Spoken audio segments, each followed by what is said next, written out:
और इस वक्त की बड़ी खबर आपको दे दें, एयर इंडिया के एक विमान की लैंडिंग से जुड़ी हुई एक बड़ी खबर आ रही है। और खबर यह है कि एयर इंडिया एक्सप्रेस फ्लाइट,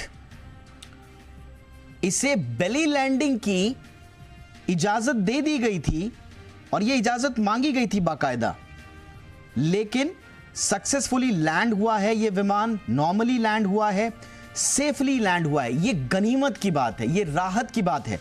लेकिन अगर बेली लैंडिंग की अगर इजाजत मांगी गई थी और वो इजाजत दे भी दी गई थी, तो हवा में ऐसा क्या हुआ कि 140 यात्रियों से भरा हुआ यह विमान, इसको इतनी इमरजेंसी लैंडिंग और इतनी जोखिम भरी लैंडिंग की परमिशन देनी पड़ी? ज्यादा बातचीत करते हैं मेरे सहयोगी अमरीश पांडे से। अमरीश, पूरी खबर दीजिए, हुआ क्या? देखिए, त्रिची एयरपोर्ट से शारजा के लिए एयर इंडिया एक्सप्रेस का ये विमान I-163 जो है, ये उड़ान भर रहा था। उड़ान भरने के बाद इसके पता चला कि जो लैंडिंग गियर्स हैं वो खराब हैं, उनमें हाइड्रोलिक जो है वो दिक्कत आ रही है। यानी कि अगर ये विमान शारजा जाके लैंड करता तो शायद बड़ा हादसा हो सकता था। और एहतियातन ATC को संपर्क किया पायलट ने पूरी घटना की जानकारी दी।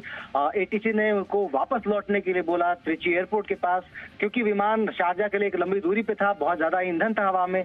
तो हवा में उसको लगभग 1.5 घंटे के आसपास फ्लाई कराया गया ताकि कम से कम ईंधन बचे विमान में। इसके बाद बेली लैंडिंग, यानी कि वो लैंडिंग जिसमें कि लैंडिंग गियर्स की जरूरत नहीं होती और विमान अपने जो बेस है उस पर घिसता हुआ जो है लैंड करता है। इस बात की कोशिश की, क्योंकि आसपास कोई नदी नहीं थी, लिहाजा यही कोशिश थी कि बेली लैंडिंग की जाएगी। बेली लैंडिंग एक इमरजेंसी लैंडिंग होती जिसमें लैंडिंग गियर्स की जरूरत नहीं होती और विमान अपने बॉडी पे ही सरकता हुआ जो बेस है एयरपोर्ट का, उस पर सरकता हुआ लैंड करता है और आगे जाके रुकता है।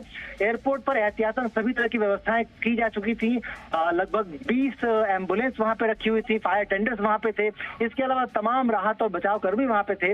हालांकि सबसे गनीमत की बात यह है कि जब विमान को लैंडिंग के लिए कहा गया, उस दौरान अचानक वो लैंडिंग गियर्स खुल गए और विमान बजाय बेली लैंडिंग के एक नॉर्मल लैंडिंग से वो रुक गया है। विमान को अब बे में वापस ले जाया गया है, टैक्सी बे में विमान है और विमान के पास डॉक्टर्स की एक पूरी टीम, बचाव की एक पूरी टीम है।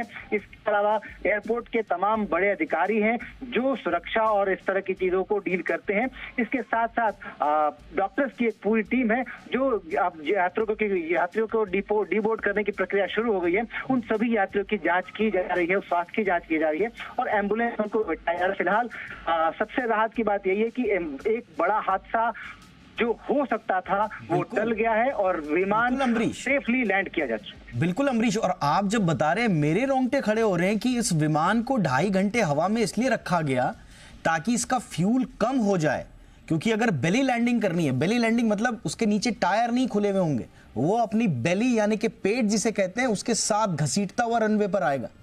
और सोचिए कि अच्छा हुआ ये प्रावधान है इस तरह की लैंडिंग्स में, क्योंकि फ्यूल कम करने के चक्कर में आपको कम से कम समय मिल गया और सौभाग्य से उसी 2-2.5 घंटे बाद वो हाइड्रोलिक्स अपने आप काम करने लगे। तो ये तो किसी चमत्कार से कम नहीं लग रहा है अमरीश। ये वाकई एक बड़ा चमत्कार ही कहा जा सकता है कि त्योहारों से पहले एक बड़ा हादसा, हवाई क्षेत्र में एक बड़ा हादसा, और इस तरह का हादसा जिसमें कि 150 यात्री, एक पूरा केबिन क्रू हवा में है और अगर वो लैंडिंग करता कुछ भी हो सकता था और कुछ भी होने वाली स्थिति से हम कुछ नहीं हुआ और सब कुछ सेफली कंक्लूड किया जा चुका है। ये एक राहत की बात है। त्योहारों से पहले एक बड़ी राहत उन 140 यात्रियों के लिए भी, एयर इंडिया एक्सप्रेस के लिए भी और देश के लिए भी है। हालांकि DGCA की पूरी टीम लगातार त्रिची एयरपोर्ट की टीम से संपर्क में है। इसके अलावा एयर इंडिया एक्सप्रेस लगातार जानकारी दे रहा है हर मोमेंट की DGCA को और एविएशन मंत्रालय को। एविएशन मंत्रालय की जो मॉनिटरिंग टीम है वो भी लगातार संपर्क में है एयरपोर्ट से और एयरलाइन से, और सभी यात्रियों को जितना सहूलत दी जा सकती थी, मेडिकल हेल्प दी जा सकती है, वो सब कुछ मुहैया कराया जा रहा है। फिलहाल राहत की बात यह है कि सब कुछ बिल्कुल सही है, बिल्कुल दुरुस्त है। दीपक, बिल्कुल, जिस चिंता के साथ हमने इस ब्रेकिंग न्यूज का आगाज किया था, उतनी ही राहत आपको धन्यवाद करते हुए लग रही है अमरीश। शुक्र है, सब ठीक है, बड़ी राहत है। लेकिन अब यहां से एक जांच बड़ी डिटेल्ड होनी चाहिए कि ऐसी बड़ी खामी, बड़ी खतरनाक खामी हवा में कैसे आई।